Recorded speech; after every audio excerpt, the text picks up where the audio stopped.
Mummery was a strange and mysterious custom in medieval Europe. It was a kind of folk performance, but not like a play you'd see on a stage. It was more of a social ritual. It mostly happened during the winter, especially during the 12 days of Christmas. This was a time for celebration, a bright spot in the darkest part of the year.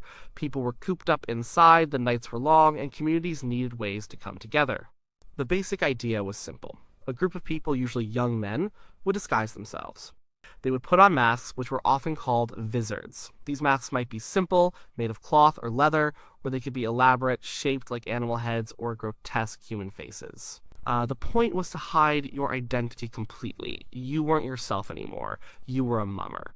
Their costumes were just as varied. Some mummers wore animal skins, dressing up as bears or goats. Others might swap clothes, with men dressing as women and women as men. This was called misrule, a deliberate turning of the social order upside down. Sometimes they would just wear their normal clothes inside out or cover themselves in rags and bits of greenery. The goal wasn't necessarily to look good. The goal was to look otherworldly, strange, and unrecognizable. They wanted to appear as if they were spirits or visitors from another realm. Once disguised, the group of mummers would set out. They moved through the town or village in a procession, often in complete silence. This silence was a key part of the tradition. The word mummery itself comes from the idea of being mum, or silent. They wouldn't speak, sing, or shout. Their presence was meant to be eerie and captivating. They might carry torches to light their way through the dark streets, making the sight even more dramatic for anyone who saw them. They would travel from house to house, starting with the homes of the wealthy and powerful, like the local lord or a rich merchant. They would knock on the door. When the door was opened, they would enter the house without a word. Inside, they wouldn't ask for anything directly. Instead, they would perform. This performance was often a pantomime. They might dance a strange, silent dance. They might play a game of dice with the host, again, all in silence. The dice game was symbolic. It was a game of chance, a nod to fate and fortune at the turning of the year. The host was expected to play along. It was part of the custom. They were supposed to welcome these strange, silent visitors. After the silent performance, the host would offer the mummers food and drink. This was their reward. It was usually good stuff like ale, wine, and special holiday foods. This offering was a test of the host's hospitality and generosity. Refusing the mummers could bring bad luck. Welcoming them was thought to bring good fortune for the coming year. After receiving their gifts, the mummers would leave as silently as they had arrived and move on to the next house. This tradition existed at all levels of society. While it was common in small villages, it also happened in the grandest courts of Europe. The kings and queens would watch mummings. Sometimes nobles and even the king himself would put on disguises and go out mumming. The records from the English court show that kings like Edward III and Henry VIII enjoyed these performances. In cultural, it's important at what point the costumes were much. But the core idea was the same: disguise, silence, a mysterious visit, and a shared moment of festive rule breaking. So Mummery was not just a simple party game. It was a complex social event. It was a way to let off steam. It was a way for the community to interact in a different way. For a short time, the usual rules didn't apply. A poor farmer could enter a lord's hall, not as a servant, but as a mysterious guest. The mask gave him a temporary power and freedom he never had in his daily life. It was about mystery, transformation, and the temporary blurring of lines between rich and poor, human and spirit, order and chaos, all under the cover of a winter night. To understand Mummery, you have to understand the world it came from. Medieval life was deeply tied to the seasons.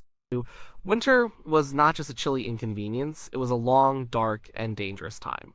The harvest was in, and for many there was less farm work to do, but there was also less food, less light, and a constant struggle against the cold. The winter solstice, the shortest day of the year, was a moment of both fear and hope. It was the peak of darkness, but it was also the point when the sun began its slow return. Many scholars believe Mummery has roots that go back long before Christianity. It echoes ancient, pre-Christian winter traditions. Think about Roman Saturnalia. This was a festival in December honoring the god Saturn. During Saturnalia, the normal rules of society were flipped on their head.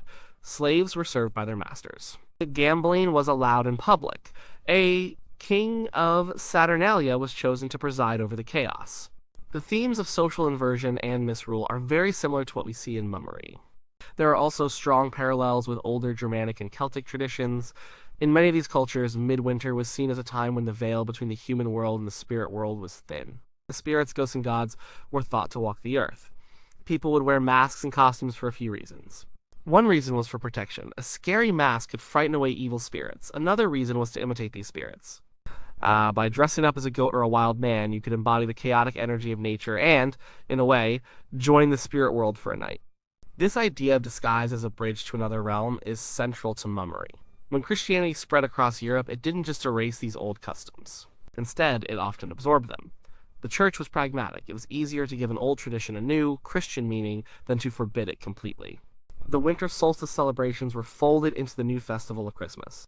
The 12 days between Christmas and Epiphany became a sanctioned period of feasting and celebration.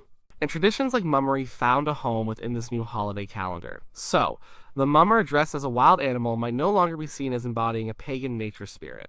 But the costume and the strange behavior remained. The church might frown upon the practice, seeing it as a remnant of paganism, but it was too popular to stamp out. The community needed these rituals. They were a way of dealing with the anxieties of winter. The silent, disguised figures were a physical representation of the unknown, of the chaos that seemed to lurk in the long, dark nights. By welcoming them into the home, feeding them, and playing a game with them, people were symbolically taming the chaos. They were making peace with the unpredictable forces of winter and luck. The social function was just as important as the spiritual one. Medieval society was extremely rigid. You were born into a certain class, and you usually stayed there your whole life. You knew your place. You spoke to your superiors with deference. You followed strict rules of behavior. Mummery provided a temporary escape from this rigid structure. For those 12 days of Christmas, the rules were relaxed. The mask was the key to this freedom. When a young farmhand put on a mask, he was no longer just a farmhand. He was anonymous. He could walk into his lord's house without bowing. He could interact with the lord's family not as a subordinate, but as an equal, or even as a superior, otherworldly being. This was a powerful experience. It let people playfully challenge the very foundations of their world without actually threatening them. The Lord, by playing along, showed he was a good sport and a generous leader. The whole ritual helped release social tension. It acted like a safety valve, letting out the pressure that built up in such a hierarchical society. After the holidays, everyone would go back to their proper roles, but the memory of that temporary freedom remained. So, the roots of mummery are deep and tangled. They weave together the practical needs of a community in winter, ancient fears and beliefs about spirits in the changing seasons, and the social pressures of a strict and unequal world. It wasn't just a silly game, it was a tradition that served a real purpose, helping people navigate the darkest time of the year and the rigid rules of their everyday lives. It was a way of making sense of their world, one silent, masked visit at a time. So, what did mummery actually look like in practice? It varied a lot depending on who was doing it and where. The experience of mummery in a small rural village was very different from a grand performance at a royal court. But the core elements of disguise and a surprise visit were always there. Let's imagine a typical village scene.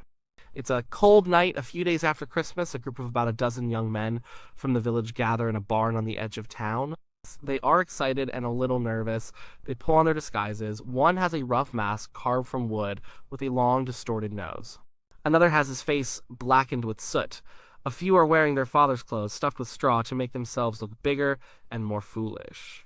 Two of them have draped themselves in old animal hides, smelling of the farm. Another, the boldest of the group, has borrowed his sister's dress and stuffed his chest, planning to play the part of a grotesque woman. They don't talk much. They get into character, becoming the silent mummers. Once they are ready, they set out. They walk in a line, maybe holding a few lanterns. Their strange shapes move through the dark, unlit lanes of the village. When dogs bark as they pass, a child peeks through a shutter and gasps. Their first stop is the house of the village reeve, the most important man in their small community. They arrive at his door, and one of them knocks 3 loud, slow times. The reeve and his family are expecting them. It's part of the holiday tradition. The door opens, the mummers file into the main room, which is warm and lit by the hearth. They stand there in a silent, intimidating group. The family watches them, trying to guess who is who under the strange costumes. The mummer in the dress might do a clumsy, funny dance. The one in the animal hide might get on all fours and snort. Another mummer might step forward and gesture to a small table. He pulls out a set of dice. He is challenging the reeve to a game. The reeve smiles and accepts. They play a quick game of dice in total silence. The mummer wins, or maybe the reeve wins. It doesn't really matter. The point is the interaction, the shared moment of play between the powerful man and the anonymous villagers. After the game, the Reeves wife brings out a tray with cups of spiced ale and a plate of bread and cheese. The mummers accept the food and drink. They lift their masks just enough to eat and drink, careful not to reveal their faces. Once they are finished, they nod their thanks to the host and file out of the house as silently as they came. The family feels a sense of relief and good cheer. They have fulfilled their duty. They have welcomed the spirits of Christmas and secured good luck for the year. The mummers, meanwhile, are energized by the food and ale, and they head to the next house. Now contrast this with Mummery at court. Here, it was a much more polished affair.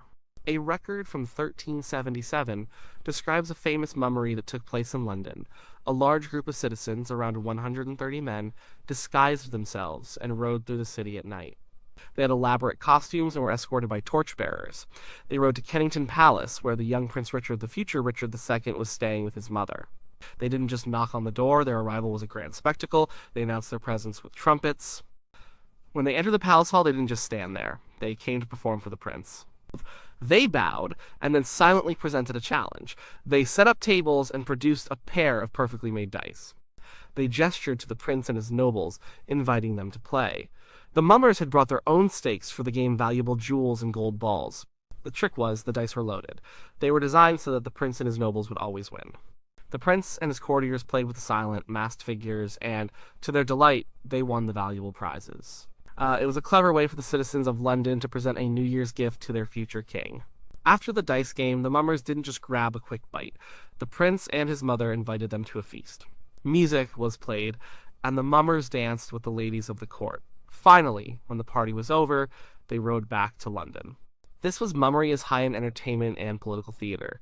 It was a way for the city's powerful merchants to show their loyalty and wealth. But even in this grand version, the core elements were the same. The performers were in disguise and anonymous.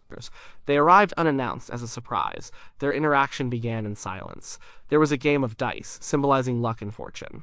And the whole event ended with the host providing refreshment and hospitality.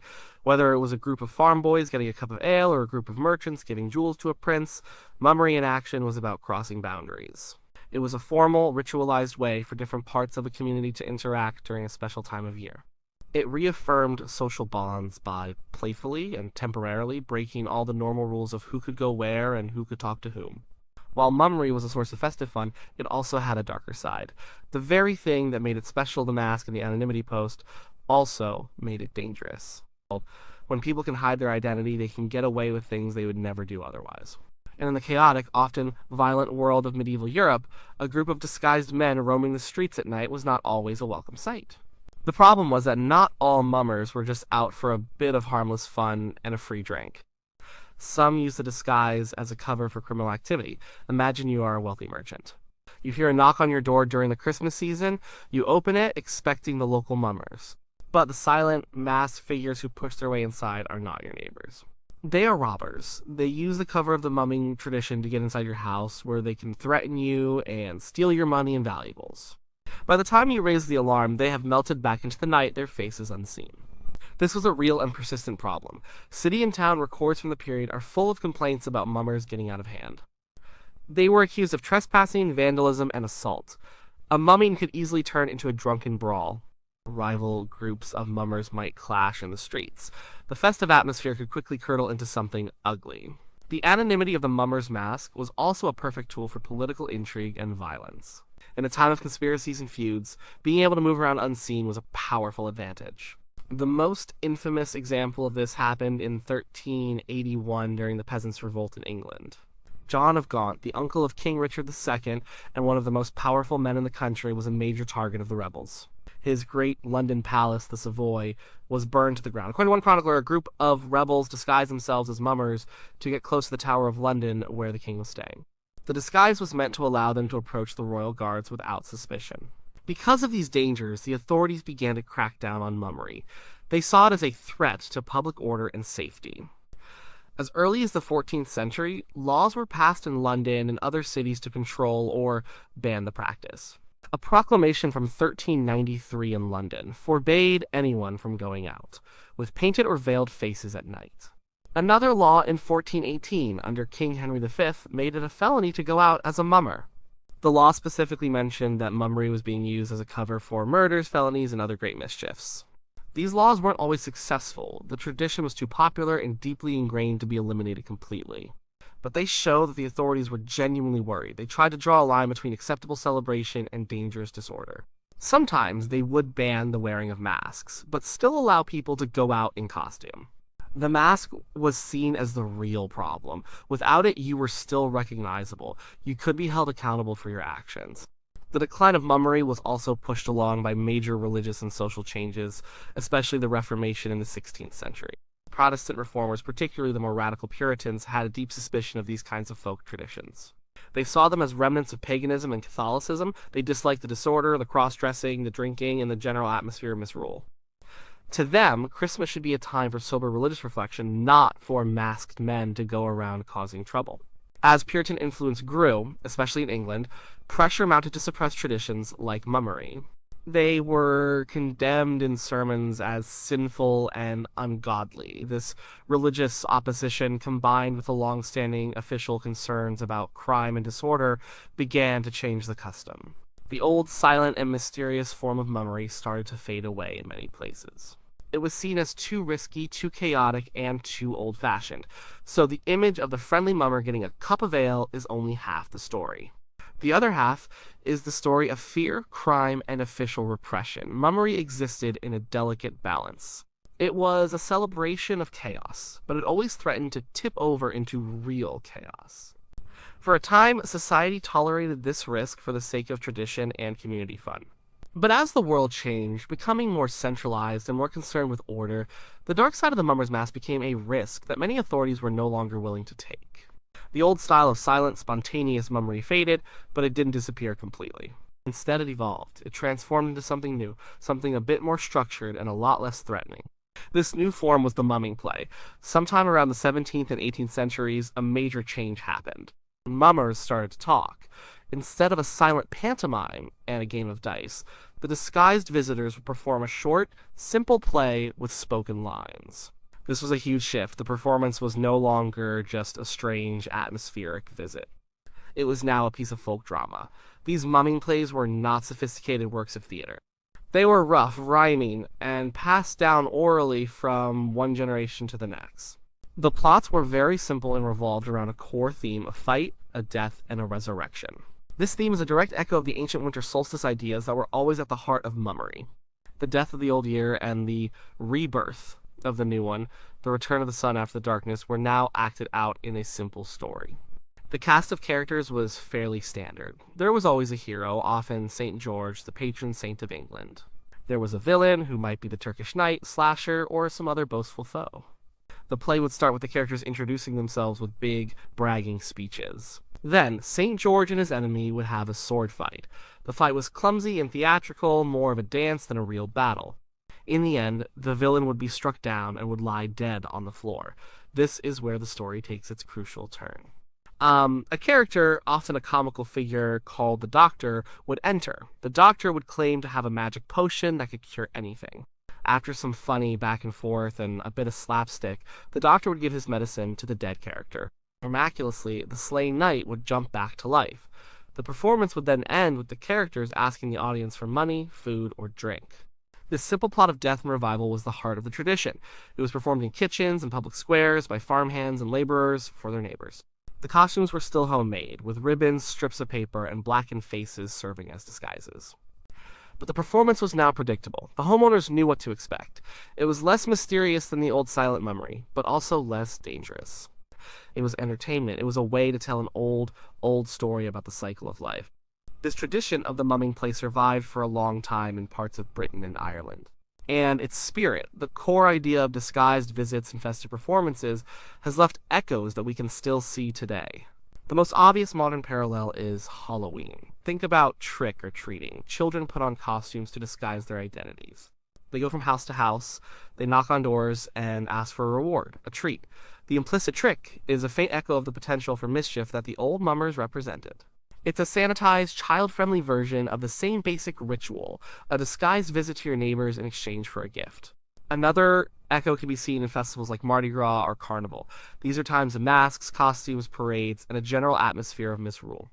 The normal social order is temporarily suspended. People engage in feasting and revelry before the austerity of Lent. This idea of a sanctioned time out of time, where you can behave differently and hide behind a mask, is exactly what animated medieval mummery. And in some places, the tradition itself lives on, though often in a changed form. In Newfoundland, Canada, a strong mumming or jannying tradition continues. People disguise themselves, often with pillowcases over their heads and strangely padded clothes, and visit their neighbors' houses during Christmas.